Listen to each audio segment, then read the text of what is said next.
Welcome back to the Save It for Parts channel. Today I'm doing a very quick review on a new microphone that I got. This is not a sponsored review at all. I paid full price for this thing, and this is a frequently requested topic in the comments. People often say that my audio sounds bad. They want me to get one of those lavalier mics, the lapel mics, and get better audio. Now, audio is something I have struggled with for a long time on this channel. I started out with just a cell phone, then I went to on-camera camcorder audio. Currently, I have a decent shotgun mic with a fuzzy rabbit wind diffuser over the top of it, and that's what I use mostly on the current camera that I'm shooting with, which is a Canon G30. Now, I may have showed in another video, I also just bought a new camera, a Canon G70. This is the 4K version of the camera that I'm using right now. And sadly, Canon has decided to eliminate the microphone connection on this, so I can no longer put the same shotgun mic on here. This other shoe is just a cold shoe for lights and whatnot. They've gotten rid of the smart shoe, so I need a different microphone system. And that's why I decided it's time to go with the lav mic, the lapel mic, and DJI had a lot of the best reviews. I've used their drones before, so I decided to give them a shot. Again, not sponsored at all. DJI did not send me this. I asked them if they would send me a free one, and I just never heard anything back. So I'm too small for them to bother with, so I had to go out and buy it myself. Now, I should note that audio in the editing phase of my videos is also a problem. This is the computer I use to edit all my videos. It is a second-hand mashup of two different computers that friends gave me, stuffed full of RAM, 90% of which work. It gives me a RAM error every time I boot up, and then it gives me a drive error. It takes me about 4 tries to boot this thing, so this is definitely a Save It for Parts editing system. I'm also using the oldest and worst possible flat screen monitor I could find in the trash, and I basically only have one speaker on this system, and it's one of the cheapest possible computer speakers. This thing is so old it makes a clicking noise every time I get a text message on my phone. So I basically just have one channel of audio when I'm editing, which, yes, it's not ideal, and I do try to balance the levels. I do try to make sure all of my audio levels are fairly equal across all of my video clips, so I'm not blasting people's speakers out and I'm not talking too quietly. But yes, audio is definitely a challenge, and I will probably have to upgrade my editing computer at some point. I will have to upgrade the speakers on the editing computer, but I've spent all my money this year on camera equipment, so I do not have enough money for an editing computer probably until next year, so we'll have to get by with the old Save It for Parts special for a little longer. I literally just got this thing in the mail, so this is a real unboxing here. There's a bunch of stuff in there. We've got some cables. I think most of the main DJI mic package lives in this little charging case, and that charges with USB-C. We do have some little fuzzy mice here to go over the mics for wind guards. And we have the, oh wow, it actually turns itself on when you open it up here. So, tiny little mic. I think this is actually the receiver unit, and I forget if this has a microphone built into it. It's got a volume knob. And then 2 of the little sender units, the transmitters, and these guys are tiny. This is another reason I bought the DJI system, because this is one of the smallest microphones available, and I've got some trips coming up where we're going to have limited luggage space, limited camera space, and I wanted something that, if possible, could all fit into my camera case. I also got a new Pelican case for that new Canon, and hopefully I can fit this in there along with extra batteries and all the accessories and whatnot. Most importantly, DJI included a bunch of stickers with this thing, and I love stickers, so these are going to go all over that Pelican case and probably on some other stuff around here. Yeah, this is pretty darn straightforward. Devices these days, especially big name brand devices like this, are so user-friendly that, yeah, you basically don't need instructions. So the receiver has a shoe adapter, which we can pop onto the camera. It also has, I guess, a USB adapter, so we can slide this in there, and then it plugs right into the Canon's USB on the side here. And it even fits back into the charging case with that USB adapter connected. So this is super thoughtful. They put some design work into this thing. And then these little guys have not just clips to go on your collar, also magnets, so you can just stick it into a shirt. Yeah, I'll have to play with where to place that. It even comes with different colors of fuzzy wind protectors for the mics. I've got 2 of each of these colors. Yeah, this is super thoughtful. Okay, so let's jump ahead and start testing things. So, just for comparison, here is the existing Canon G30 with the fuzzy rabbit shotgun mic. Here is the new 4K Canon with the onboard microphones, no accessories plugged into it. Here's the DJI mic without the windscreen. I am absolutely going to lose this little magnet. This is going to survive 10 minutes in my care. All right, here's the DJI remote mic with the fuzzy mouse windscreen on it. And now we're back to the old camera with the shotgun mic on it. And yes, if you're wondering, these do fit in the case with the little fuzzy mice on top. Also, they link and unlink themselves automatically. So when you pop these out of the case, they are now linked to the remote. You put them back in there unlinked and close it up and they're charging. So yeah, everything is pretty automatic with this set. Now, the problem, the only problem so far is a Canon camera problem, not a DJI problem. This actually doesn't seem to work as a USB mic with the USB port on the side here.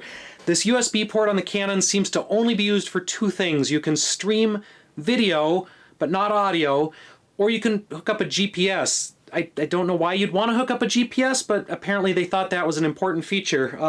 You cannot hook up a USB mic, as far as I can tell. If anybody knows differently, please let me know. I've been going through Canon forums trying to figure out if there is a way to use the USB feature on this, because it would be much more convenient. Put this little unit right on the side here, then this whole thing would fit in my camera case a little more easily, and I would free up the shoe for a light or some other accessory.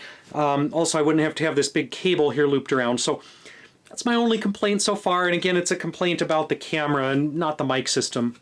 See how this wireless mic works. Do you guys want to talk? See how it picks up people on the side? No, not at all. All right, welcome back to a Save It for Parts microphone test. We're going to see if the mic works way up here, down there to the camera. And I didn't have anything else planned for this, so we're just going to randomly do different environments here at Sandland, which is always a rough environment for equipment. So we'll see if we destroy the brand new camera and or the brand new microphones immediately. Yeah, these are dangerous. So if I'm like walking around muttering to myself or taking a leak somewhere, like it's just going to catch everything. All right, here we are at yet another challenging Sandland audio situation, the geodesic dome. This one is challenging because the whole thing is basically a giant echo chamber. All right, so here I am inside the geodesic dome. I don't know if you can even see me on the camera from over there because the light balance is probably really bad, but I am basically standing in the center of the dome. I haven't even really checked the mic levels, so we might be blowing out the audio here. With the old Fuzzy Rabbit mic, I had to adjust the gain. I usually had to do about a -10 gain on every video, and I don't know if that's good practice, bad practice. I'm not an audio guy, as you can probably tell from this video. I have no idea what I'm doing. I set the DJI to -6. It still looks like it's maxing out on the camera, so play this one back and see what happens. All right, we set the DJI to -12, and once again, the VU meter on the camera is maxing out, so I can't see any difference with the actual dial on the DJI. It doesn't seem to do anything at all. Okay, well, -12 seems to sound better on the camera. I still don't see any difference on the actual audio display, but we'll look at this in the editing and we'll see, is this video ruined? Am I an idiot? Did I completely screw up all the audio for everything I shot before this when I was just at 0 gain versus -12 gain? I think we're going to leave it at -12 because that sounds the best on the camera's little tiny tinny speaker, but I didn't bother to bring headphones, so we can't really get a good idea of what this sounds like until we look at it later on when I edit. All right, now we have the real acid test for this microphone system. We're down here at the Sandland tunnels with all kinds of environmental noise. We have the generator running, so that is going to be a test of how well do these mics cut out background noise. And then one problem that I've had is if I spin the camera around, I sound weird on the Fuzzy Rabbit mic, but with this thing, it should sound exactly the same because I'm talking here behind it with the mic system. Yeah, we've got the generator there, so I don't know how much generator noise you're hearing versus my voice. And yeah, we're gonna go into the tunnel system. Yeah, probably that entrance down there. I'm going to test one other thing with my new camera setup here, this light panel. So we're gonna see how well that does. Now, this brings me to a problem because, I don't know if we have a mirrored surface here. Here we go, you can kind of see I've got the mic receiver on top of the camera on that shoe. I would like to put this light on that same shoe, but this darn new Canon just has one shoe, which is really annoying. The old one had two. So Anyway, I'm gonna try to just pop this off and like clip it to something. Alrighty, let's head on into the Sandland tunnels. We have the light on, so as we transition underground, the camera seems to be compensating. We've got auto light balance. I am using only that on-camera light. I don't have a flashlight or anything. It looks a little dark to me on the screen. I'm trying not to bump any walls or ceiling with the camera because that is a big killer of camera equipment down here. If you bump anything, if you get any kind of sand into one of these cameras, that pretty much destroys it. It gets into the gears, it gets into the focus mechanism, it gets into the lens. Even waterproof cameras are somehow not sandproof. Sand just weasels its way into everything. So here we are back in the sandbar.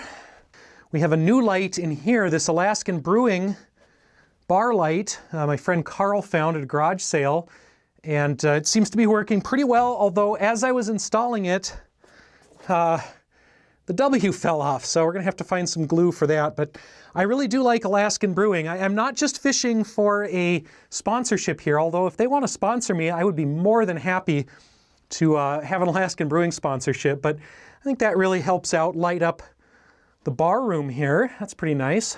Okay, we're on the wide angle now. I'll back up. And yeah, we've got some weird reflections because we've got more glass on the front of the camera now, so I don't really like that. That's annoying. Here we have the sandbar from the back with the stock lens. And here we have the sandbar from the back with the wide angle. Yeah, we can see much more, but again, we're getting these lens flares because there's just so much extra glass, and then we're getting a little bit of distortion, or we're getting a little bit of the lens curvature in the edges. Yeah, unfortunately, this is just a super cheap wide-angle lens. This is just one that came with the Canon in a kit that I got on Amazon, and in case you're wondering about the brand, it's a Commander Optics. I'm sure this is one of those Amazon brands of the week that they'll change the brand name as soon as they see my video. They'll say, oh, this guy didn't like it, we better randomize the brand name again. Okay, so both the light and the lenses that I got with the Canon camera kit are mediocre at best, but this is not a review of the light or the lenses. I just wanted to see how they worked underground here. This is really a review of the DJI mic. So what do I think of the DJI mic? So far, I think it's okay. We'll have to really see in the editing, what does this sound like with me way over here on the other end of the bar. Normally, I tend to project when I'm doing a video like this. If I'm speaking to a fuzzy rabbit mic on the camera, I will be talking about this level, projecting my voice towards the camera. So what happens if I talk in more of a conversational tone? How well does the mic pick it up? Am I blown out more? Do I sound better? Am I smoother? I don't know. Will I have to retrain myself to talk more like this rather than like this? We'll have to figure that out. We'll probably cut back to my home studio and I will tell you, what did it sound like in person? You already know what it sounded like because you're watching the video, but what do I think it sounds like? So I've been doing some editing and I think the DJI mic sounds really good. I did have to crank it down to -12 dB on the little volume dial, and that seems to sound a lot better on the camera than 0 dB. I think it's just overloading the camera's audio input, and the camera audio I think is still set to auto. I still have to go through this camera and figure out, do I want auto white balance? Do I want auto exposure? Do I want auto focus? Do I want to have all or some of those things manual? It's more work to have those things manual, but I have definitely started noticing when I edit in here and I cut between scenes, sometimes the white balance, sometimes the color balance shifts a lot, especially with the LED lights here in the case behind me. The DJI mic does a really good job cutting out extraneous noise in the background. Like that generator was really hard to hear on the recording. It's much less audible in the recording than it was in real life. What do you guys think? Do you like the audio from this DJI mic? Do you like it better than the old audio from the old Fuzzy Rabbit shotgun mic that I had on the old camera? Let me know down in the comments. I think this thing's pretty good, but again, I am terrible at audio. My editing setup is terrible at audio, and I do not have everything adjusted maybe the correct way. So if there are further adjustments that anyone has to suggest, please let me know, and maybe I'll play around with that some more. I'm also noticing on the 4K camera, boy, my face looks way worse than on just the regular old HD cameras. At 4K really brings out like too many details when you're looking at certain things like faces. Ugh. Thank you to all my Patreon supporters over here who are really helping me afford new and better equipment like this new camera and the new microphone system. I would not be able to afford this stuff without their support. So thank you guys, and if anyone else out there would like to help support me, I will throw links to Patreon down below. If you're bored with some of these behind the scenes videos, then just stay tuned and we'll be coming out with some more interesting content that uses some of this new equipment and hopefully has a little bit better quality, both audio and visual. Finally, thank you to everyone out there for watching, and we'll see you next time. I am honestly a little lost here at Sandland. I normally don't get lost in the tunnels, but this donut room is intentionally confusing, and I have now forgotten where I am in the donut room and which tunnel goes back to my bar. I think it's this one? Nope, that's the catacomb again.